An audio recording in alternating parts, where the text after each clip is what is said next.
existe en moi, Seigneur. Tu éclaires tout ce qui, que tu sais, Seigneur, qui doit être éclairé, qui doit venir à la lumière. Alors merci, Seigneur. Je confesse que tu es ma lumière et que ta lumière est en train de se diffuser à l'intérieur de mon âme. Merci, Seigneur. Merci, Jésus. Merci, toi qui es la lumière.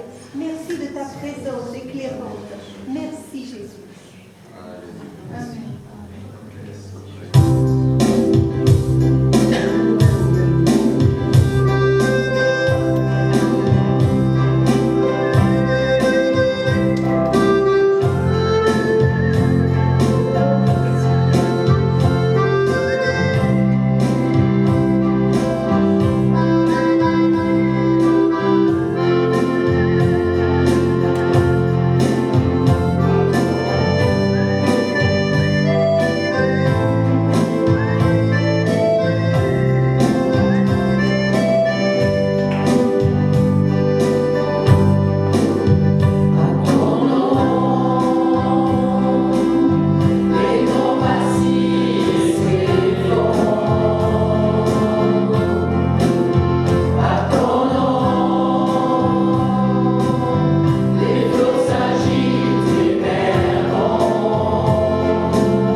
Sur nos familles, sur nos enfants, dans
Alléluia, Père très saint, vous sentez sa présence?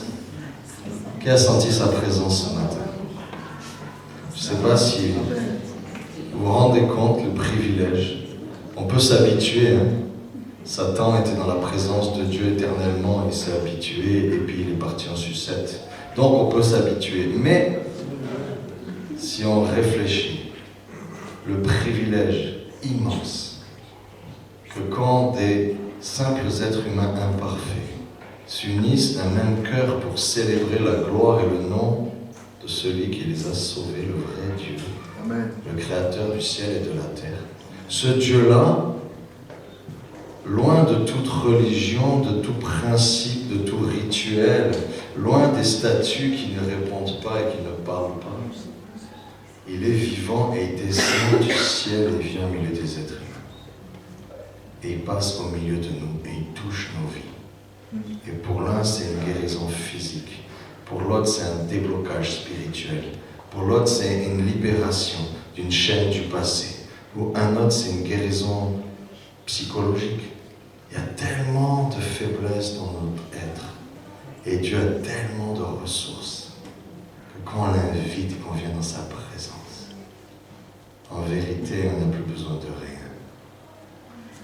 Seigneur Jésus, je te remercie que tu ne nous laisses pas parler tout seul et finir tout seul, que tu es toujours avec nous. Merci comme ta parole le dit, et je sais que ta parole est vraie et que jamais tu ne renies ta parole. Tu as dit que même le ciel et la terre vont disparaître, mais ta parole ne disparaîtra pas. Tu as dit dans cette parole que si 2 ou 3 sont réunis en ton nom, tu serais là présent au milieu d'eux. Que tu viendrais habiter en nous et qu'on ne serait plus jamais seul. Que tu serais avec nous jusqu'à la fin du monde. Et je te remercie, Seigneur, de ta bénédiction répandue sur les gens présents, sur les gens qui regardent sur Internet, sur tous ceux qui vont écouter ce message et sur les membres de leur famille. Parce que tu donnes une bénédiction qui est contagieuse. Alléluia. La sainteté est contagieuse. L'amour est contagieux. La paix est contagieuse. La foi est contagieuse. Je lis tout esprit impur, satanique, démoniaque, tout ce qui veut s'opposer à la connaissance du Dieu vivant, le vrai Dieu, le Seigneur Jésus-Christ. Je renverse les raisonnements, les hauteurs, les forteresses. Je libère la foi au milieu de nous. Oh Seigneur, et l'armée des anges qui te servent en notre faveur, afin que ta volonté qui a été décrétée dans le ciel soit libérée sur la terre dans nos vies, esprit, âme et corps. Et je te remercie, Papa, au nom puissant de Jésus-Christ. Amen. Alléluia.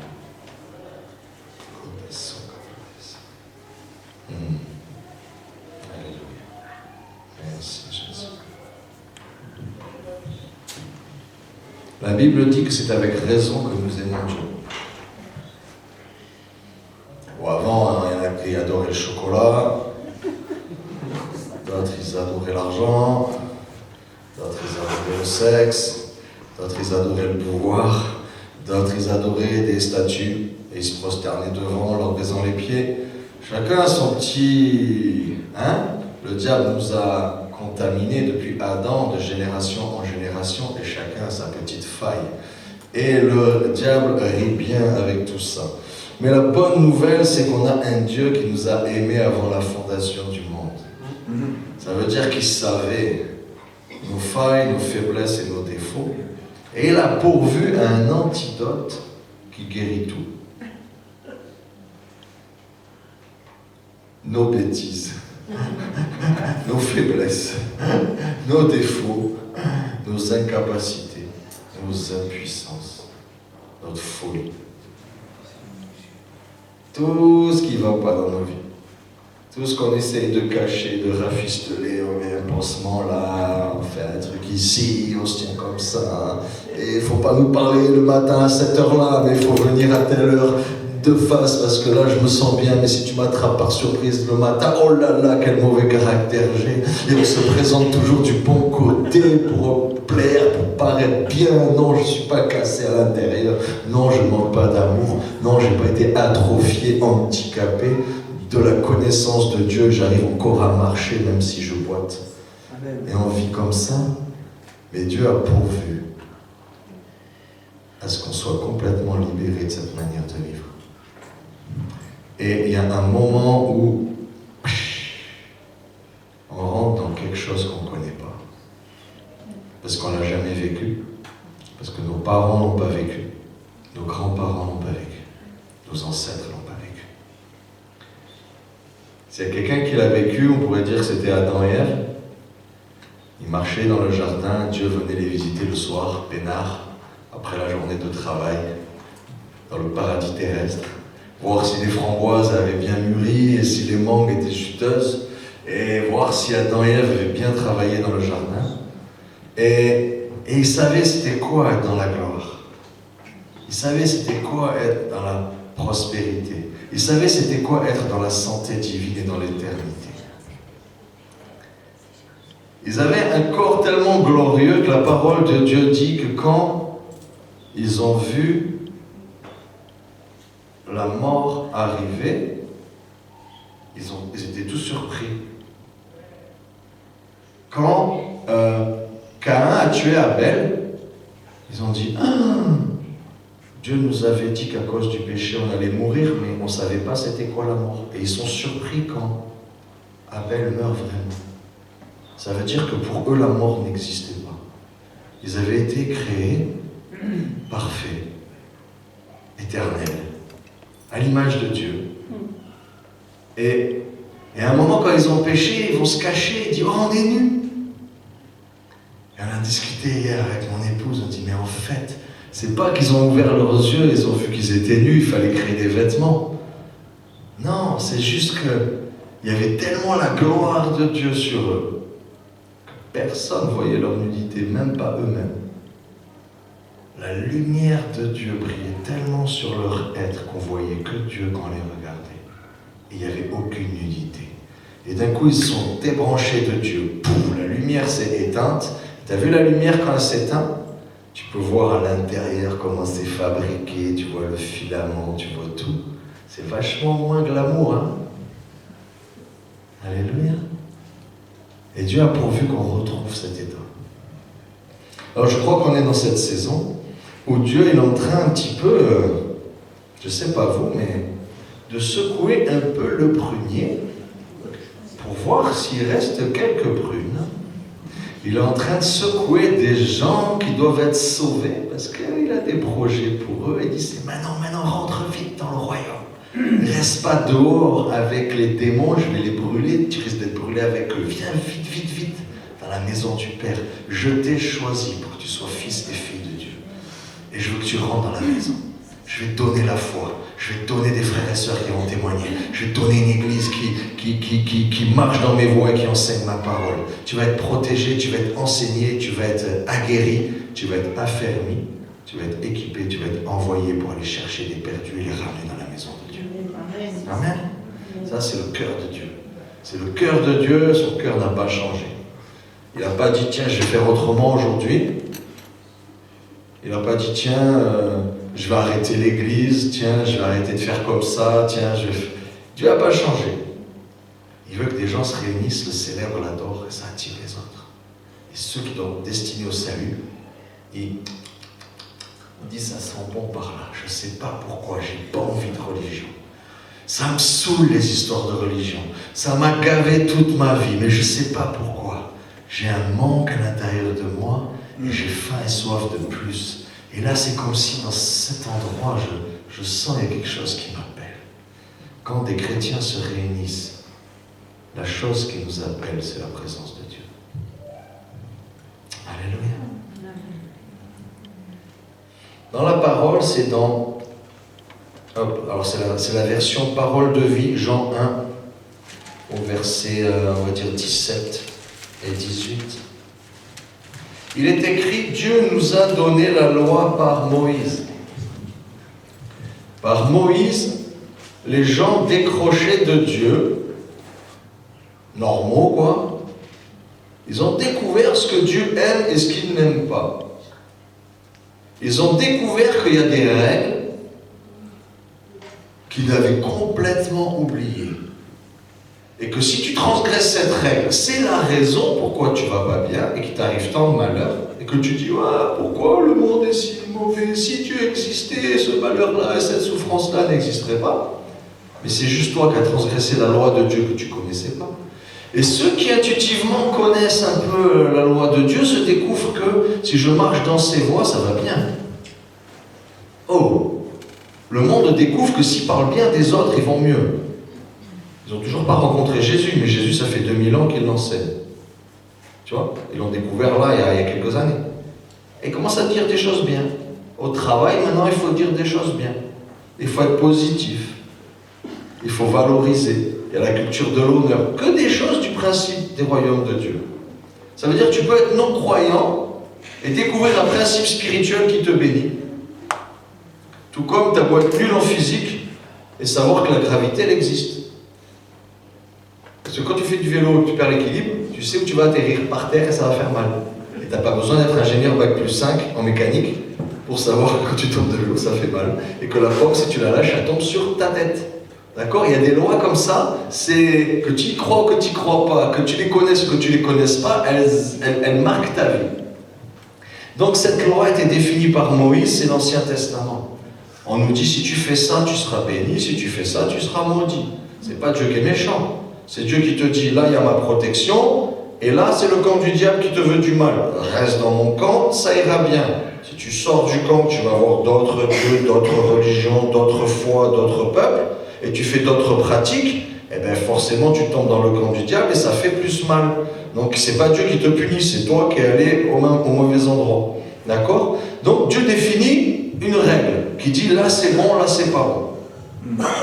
Tu dis, c'est bon, c'est réglé, quoi. J'ai le mode d'emploi, il me suffit de dire, c'est comme un gâteau, si tu fais tout comme ça marche, moi, j'ai jamais raté un gâteau, je lis la recette, ça marche tout le temps. Hein. Sauf que là, la loi de Moïse, impossible à réaliser. Aucun d'entre nous, aucun être humain, jamais, n'a réussi à obéir à la loi de Dieu. C'est pour ça qu'on se sent si mal. C'est pour ça qu'on se sent si faible. C'est pour ça qu'il nous arrive des choses bizarres. Et que ce côté super fort, immunité parfaite contre les maladies, pas de vieillissement, je touche la terre, ça fleurit, ça pousse tout seul, tout ce que je fais réussit, mes enfants vont bien, tout va bien, le monde est merveilleux, c'est le royaume de Dieu sur la terre, ça on ne le voit pas. Si quelqu'un le voit, il me dit où c'est. D'accord? En vrai, on ne le voit pas. On goûte des choses quand on devient chrétien. On a des... La Bible appelle ça les arts de l'esprit, les prémices du monde à venir. C'est-à-dire, je te fais goûter les premiers fruits d'une grosse récolte, mais je ne te donne pas la récolte, je ne te la montre pas. Je t'encourage à persévérer, que si tu continues dans cette voie, tu auras droit à la récolte. Mais je ne te laisse pas tout seul, je te fais goûter quand même la récolte pour te montrer que c'est vrai. Ça, c'est ce que Dieu fait, c'est ce qu'on vit sur la terre. Mais en vrai, on ne vit pas la plénitude de tout ça. On ne vit pas... parce que c'est impossible d'obéir à toute la loi. Et en face, on a un ennemi qui s'appelle le diable. Parce que si Dieu existe, le diable existe. Hein. Il y a plein de gens qui essayent de dire non, c'est pas vrai. Il n'y a que Dieu, c'est la faute à Dieu. Mais si le mal existe, c'est pas la faute à Dieu, c'est parce que le diable existe.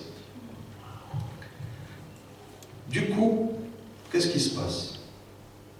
Je pêche. Chacun d'entre vous, vous commettez des fautes. Chacun d'entre vous, vous péchez. Vous transgressez une loi en le sachant ou en ne le sachant pas. Et le monde spirituel invisible n'est invisible que pour nous. Eux, ils voient tout. Donc ils voient quand tu te loupes. Et ils disent là, je vais en profiter, je vais l'attaquer. Ah, elle a fait ça, je vais en profiter. Et tout le temps, on est assailli et accusé et frappé par des actions spirituelles qui sont légitimes dans la loi de Dieu, à cause de la loi de Dieu. D'accord? C'est le pourquoi vous sentez cette atmosphère, c'est pourquoi vous êtes triste quand vous vous loupez, c'est pour ça que vous êtes triste quand vous voyez le mal, c'est pour ça que vous êtes affligé quand il y a des choses qui ne vont pas, c'est pour ça que quand vous vous loupez, vous êtes dégoûté de vous-même et vous dites mais c'est quand? Vous êtes un peu comme Paul, vous dites mais qui va me délivrer de ce corps de mort? Je veux faire le bien, j'y arrive pas, je veux pas faire le mal, c'est ça que je fais, au secours, qui va me délivrer? D'accord? Donc l'apôtre Paul, qui a fondé 80% des églises du monde, autant juste après Jésus, il te dit, voilà la réalité de la vie, c'est ça. Les bisounours, c'est pas l'évangile, l'eau de rose, c'est pas l'évangile, c'est la réalité, c'est qu'on a un corps de péché, on a le diable qui nous accuse, et il y a une loi qu'on transgresse tout le temps, il faut se battre. Et contre ça, aucun d'entre nous, on peut s'en sortir si on ne connaît pas un bon avocat. C'est bon d'avoir un bon avocat. Parce que notre avocat, il plaide en notre faveur dans le ciel. Alléluia. Donc je reprends verset 17. Dieu nous a donné la loi par Moïse, mais l'amour et la vérité sont venus par Jésus-Christ. Alléluia. Il n'y a pas d'autre amour, il n'y a pas d'autre vérité. Personne n'a jamais vu Dieu. Tous les inventeurs de religion, tous les gens qui vont vous expliquer comment ça se passe, en vrai, ils inventent. Parce que personne n'est monté dans le ciel, toc toc toc, ah c'est toi Dieu, je te regarde bien parce que je vais décrire aux hommes, je referme, je redescends, j'explique. Ça, c'est jamais arrivé. Aucun inventeur de religion n'a pu faire ça. C'est écrit, le Fils unique qui est Dieu et qui vit auprès du Père nous l'a fait connaître. Parce qu'il était avec lui et qu'il est descendu nous expliquer comment ça se passe. Parce qu'il savait qu'aucun d'entre nous n'arriverait à monter là-haut et savoir comment ça se passe. Voilà pourquoi on croit en Jésus-Christ et en aucun autre. On a chanté, c'est lui qui est mort pour nous. Personne n'est mort pour toi. Qui t'a aimé au point de mourir à ta place. Si quelqu'un a déjà vu ça, être sauvé par quelqu'un qui est mort à sa place, quelqu'un qui était condamné, qui devait aller en prison, qui devait être exécuté, et qui a dit non, laisse, je vais à ta place. Et le gars il y va, et il paye pour toi, et se fait torturer, assassiner à ta place. Personne n'a fait ça. Aucun créateur de religion n'a fait ça. Personne n'a fait ça.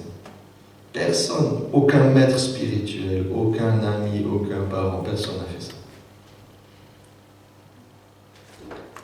Seigneur Jésus, c'est de ta personne qu'on parle. C'est de lui, de celui qui est venu, dont je veux vous parler. Mais je ne veux pas juste vous parler. Moi, j'aimerais, Seigneur, que tu puisses être présent au milieu de nous et continuer à agir dans nos vies. Seigneur, parce que quand on parle de toi et qu'on invoque ton nom, tu es là. Et quelque part, j'ai envie de dire, on s'en fout de ce que je raconte. Parce que ce qui est important, c'est que j'ai cité ta parole. Que c'est le nom du Seigneur Jésus-Christ qui est là présent au milieu de nous.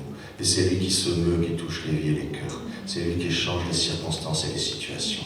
C'est lui qui délivre et qui sauve. C'est lui qui guérit nos vies. On va aller vers qui? On va faire quoi? Le Créateur du ciel et de la terre a déchiré les cieux, il est descendu jusque sur la terre. Il a montré qui était Dieu. Il a vécu une vie parfaite. Il a vaincu le diable. Les démons fuyaient devant lui. Les maladies étaient guéries. Les aveugles voyaient. Les sourds entendaient. Les lépreux étaient purifiés. Les paralysés marchaient. Même les morts ressuscitaient. Rien ni personne ne pouvait s'opposer à lui. Il a montré qu'il était vraiment Dieu. Qu'il était vraiment le Créateur du ciel et de la terre. Qu'il connaissait toutes choses. Il s'est révélé à nous dans un homme. Parce qu'on sait lire le cœur de l'homme. Pour connaître le cœur de Dieu, il fallait que Dieu vienne dans un homme. Il fallait aussi qu'il vainque le diable juste dans un corps d'homme. Je ne sais pas si vous vous rendez compte, la puissance démoniaque a été écrasée par Dieu qui a enlevé toute sa puissance de Dieu, qui est juste venu dans un corps d'homme. Et il a explosé sa tête. Amen. C'est écrit, il a écrasé la tête du diable. La mort elle-même a attrapé Jésus, l'a amené dans le séjour des morts pendant 3 jours. Et la mort elle-même n'a pas pu le retenir. Ses griffes n'ont pas pu se planter dans sa vie. Parce que c'est le salaire du péché, la mort. Si tu n'as pas péché, la mort ne peut pas t'attraper. Il y a un seul homme qui a échappé à la mort. Il l'a vaincu. Pas avec la puissance de Dieu, juste avec un corps d'être humain. Il est allé mourir sur une croix et se faire jeter dans le séjour des morts. Et là, il a pris la mort en face, il a récupéré les clés de la mort, Tous les démons se sont prosternés devant lui parce qu'il est écrit que Dieu avait le nom au-dessus de tout autre nom, afin que dans le ciel, sur la terre et même sous la terre, tout genou fléchisse devant lui. Amen. Et toute langue confesse que c'est lui le Seigneur. C'est en ce Dieu-là que nous croyons.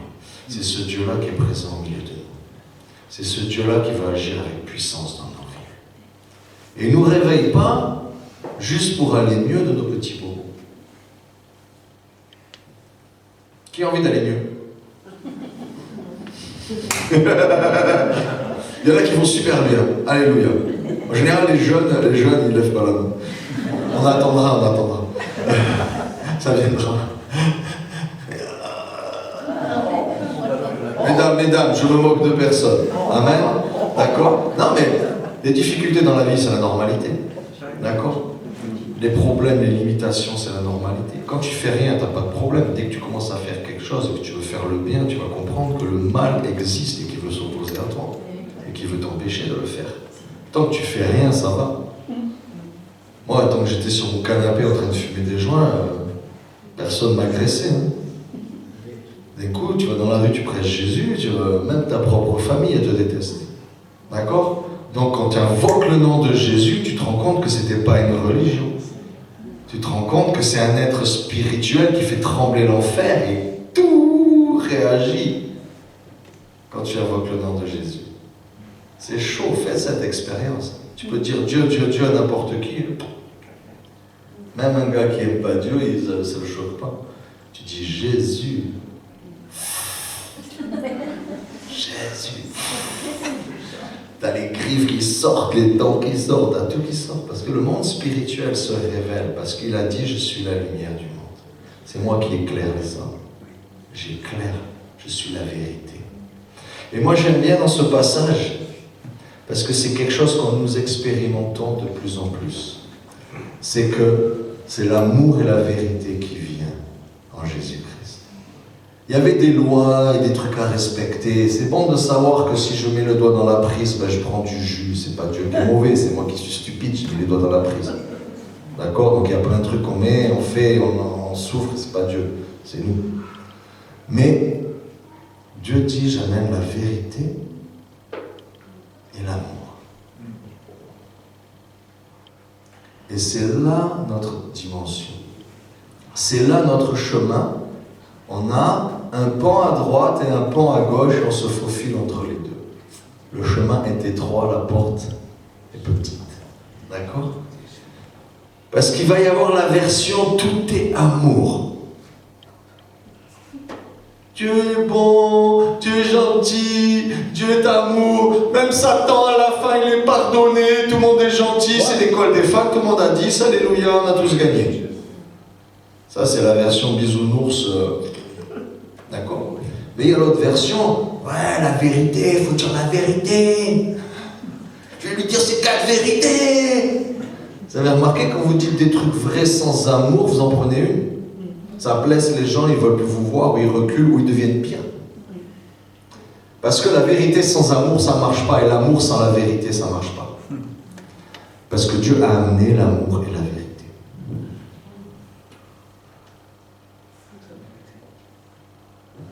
Moi, comme tout enfant rebelle, j'avais des réactions épidermiques avec ma mère. D'accord? Et il se peut que je réagisse de manière disproportionnée dans les attitudes et dans le langage.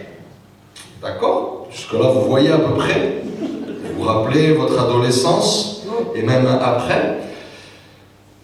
Et un jour, pourtant je connaissais Jésus. Tu sais, genre, je voulais lui parler de Dieu, comme ça, quoi. La Bible, c'est comme ça. Dieu, c'est comme ça. La vérité, c'est comme ça. Ça manquait un peu d'amour. Ça piquait un peu. C'est pas très bon. Jésus, quand il parle, c'est bon. Moi, quand je parlais des grecs, ça grinçait, tu vois. Et je me lève une nuit, on s'était disputé, j'étais en larmes sur ma réaction, en fait, parce que je me voyais, tu sais, quand t'as Dieu, t'as la lumière. Je ne sais pas si vous avez fait gaffe, c'est un petit aparté, mais quand c'est écrit les 4 êtres vivants dans le ciel qui se meuvent avec les roues, il y a des yeux partout, tout autour, et il y a des yeux partout dedans.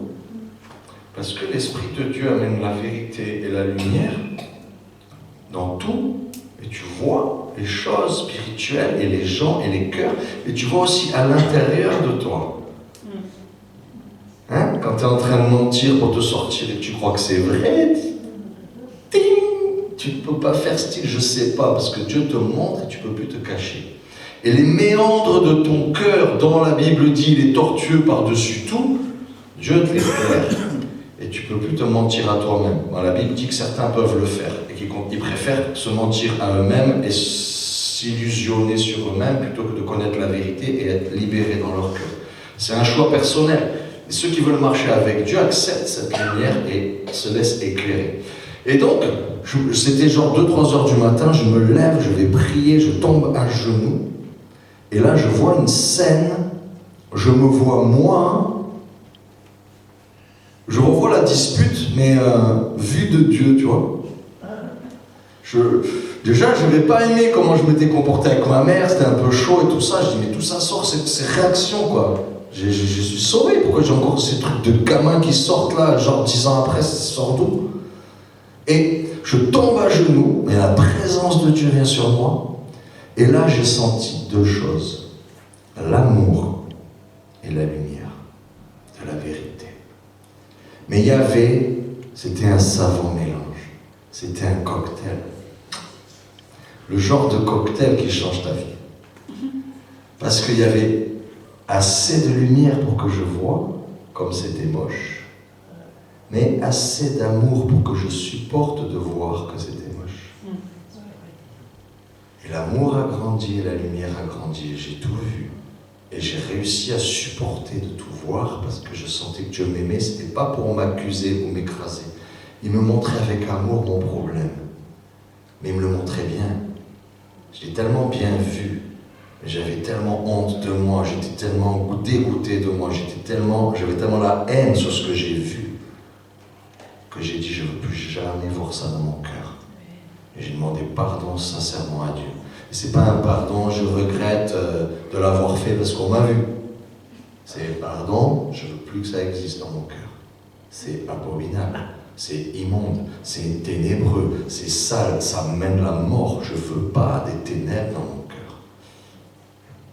Et ça, c'est l'amour et la vérité. Dieu fonctionne comme ça. Et si on est trop dans l'amour, lisez plus votre Bible. Vous allez voir que Dieu, il est dans la vérité. Et si vous lisez un petit peu trop, c'est 2 penchants, hein. Soit on est baba cool, souple et le péché ne nous fait pas peur, soit on est légaliste et on ne veut surtout pas le péché. Donc on devient religieux, tyran, meurtrier. Donc si tu es un peu trop, va voir des gens qui souffrent. Va voir les gens que Dieu touche. Va voir les gens que Dieu veut sauver. Demande à Dieu de lui montrer son amour.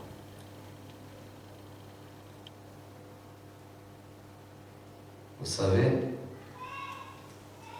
je crois qu'on a besoin d'élargir notre vision. Il est bon que Dieu éclaire notre cœur et on y voit des trucs pas très beaux. Et par sa grâce, c'est ça qui vient enlever. Ça tombait bien. Il n'est pas venu nous tuer parce qu'on était coupable de ça. Il est venu nous montrer ça pour l'opérer et l'enlever. Il est mort pour nous. Il est avec nous. Et il est pour nous. D'accord? Il est pour nous. Et il veut nous amener dans une dimension où si tu vois le besoin d'amour qu'il y a dans le monde, tu vas te dire, laisse tomber quoi. Laisse tomber mes bobos, laisse tomber mes soucis, laisse tomber mes tracas. J'ai besoin d'avoir assez de vérité et assez d'amour pour voir les choses en face, pour me laisser transformer et pour aller transformer le monde avec Dieu. Amen. Seigneur Jésus, moi j'aimerais te suivre jusqu'au bout. Seigneur Jésus, moi j'aimerais laisser transformer encore plus. Mais j'aimerais dire que j'atteins une limite et que réparer ce qui n'allait pas pour que ça aille, je vois à peu près ce que c'est. Mais rentrer dans la dimension céleste, d'accomplir ce que Dieu veut et d'aimer au-delà de toute limite des gens qui ne sont pas aimables et de me pardonner moi-même, alors que quand je vois mon cœur, j'ai moi-même envie de me condamner, j'ai besoin que Dieu élargisse mon cœur. La parole de Dieu nous dit qu'il va nous donner un cœur nouveau et un esprit nouveau. Parce que juste notre esprit, ça ne suffira pas. Et notre ancien cœur, même très très bien réparé, ça ne suffira pas.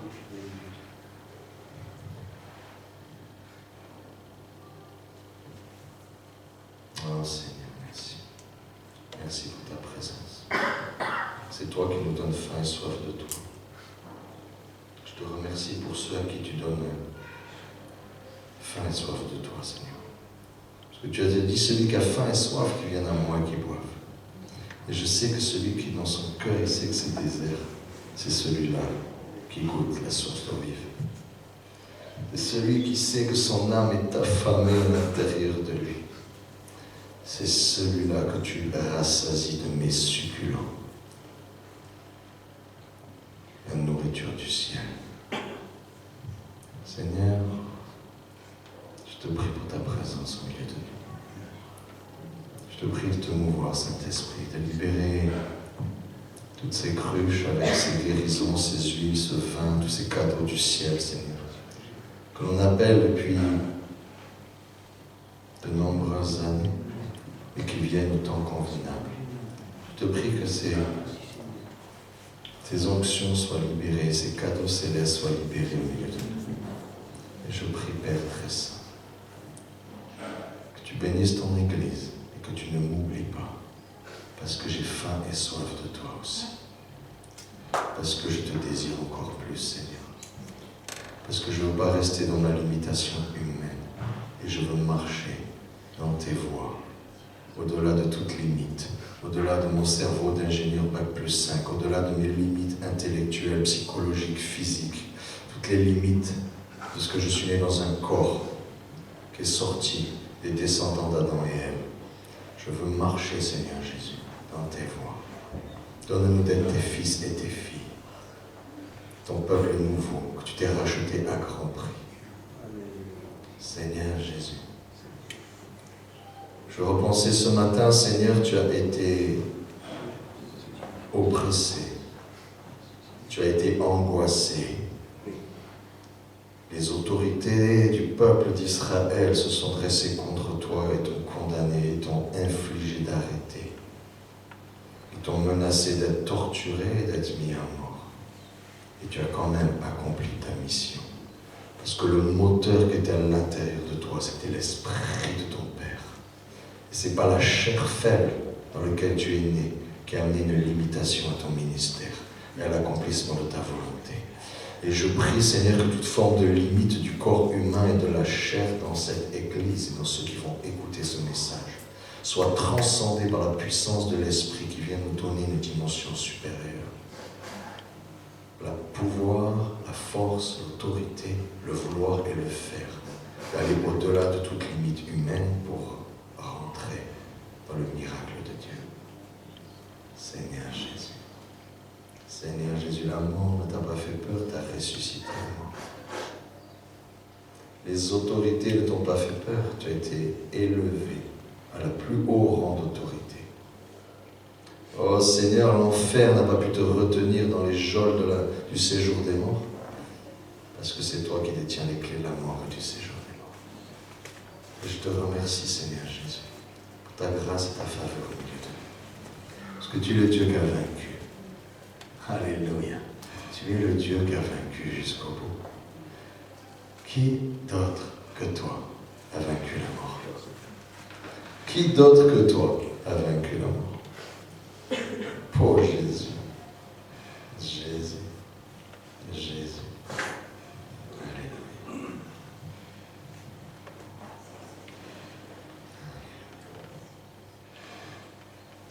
Qui veut être rempli de l'Esprit de Dieu? Levez votre main. Vous le dites à Dieu en fait. Saint-Esprit, Saint-Esprit, Saint-Esprit, remplis les vases qui ont été préparés pour toi. Remplis-les, Père, au nom de Jésus. Que ta grâce et ta faveur et ta guérison viennent. Que la puissance de Dieu soit libérée maintenant au nom de Jésus. Souffle de Dieu, remplis, guéris les cœurs, libère, libère, libère. Plus de toi, Seigneur, plus de toi, Seigneur. Nous proclamons un élargissement, nous proclamons un agrandissement, nous proclamons un enracinement plus profond, nous proclamons une élévation, un allongement au nom de Jésus. Et je prie, Père, cette prière qui est la prière de Jabez. Seigneur, bénis-nous, garde ta main puissante, élargis nos limites, garde ta main puissante sur nous, que loin du malheur on échappe à la souffrance. Parce que nous voulons marcher avec toi, en toi, pour toi. Au nom de Jésus. Amen. Amen. Il y a quelque chose dans les oreilles. Il y a des bruits, il y a des acouphènes. Il y a quelque chose qui vous bip dans les oreilles. Moi, je maudis toute œuvre satanique qui touche les oreilles. Tu te tais maintenant, tout bruit, tout parasite, tout ce qui va empêcher la voix de Dieu, l'obéissance à la voix de Dieu. Que l'Éternel te réprime au nom de Jésus. J'appelle ce bruit à diminuer et à disparaître. Que cet esprit quitte les vies, quitte l'Église au nom de Jésus. Tu ne touches pas la famille de Dieu. Tu ne touches plus la famille de Dieu au nom de Jésus.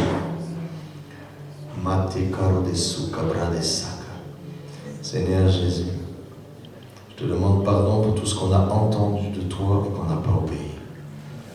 Seigneur Jésus.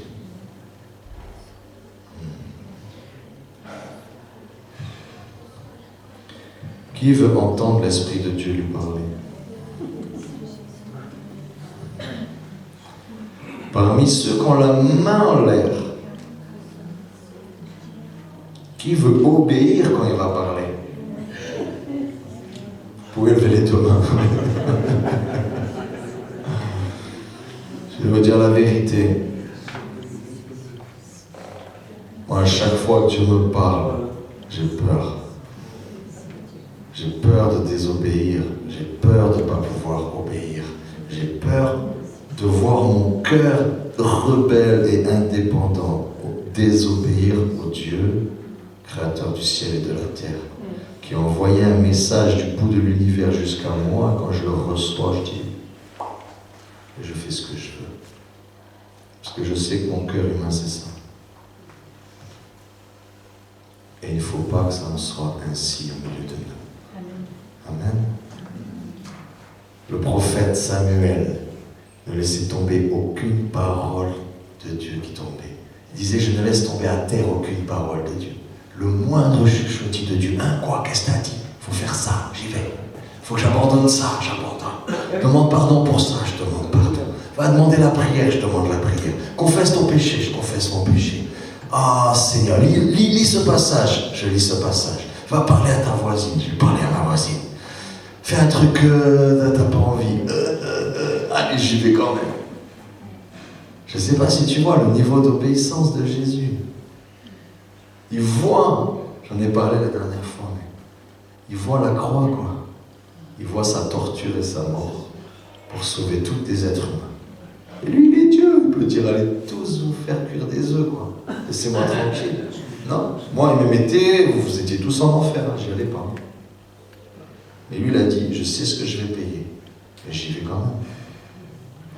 Ce Dieu-là nous a aimés au point de savoir ce qu'il devait payer pour qu'on vienne dans sa présence.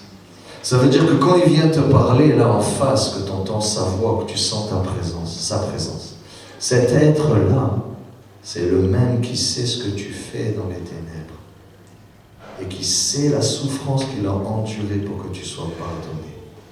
Et il ne vient pas te faire des reproches, il ne vient pas se venger qu'il a souffert à cause de toi.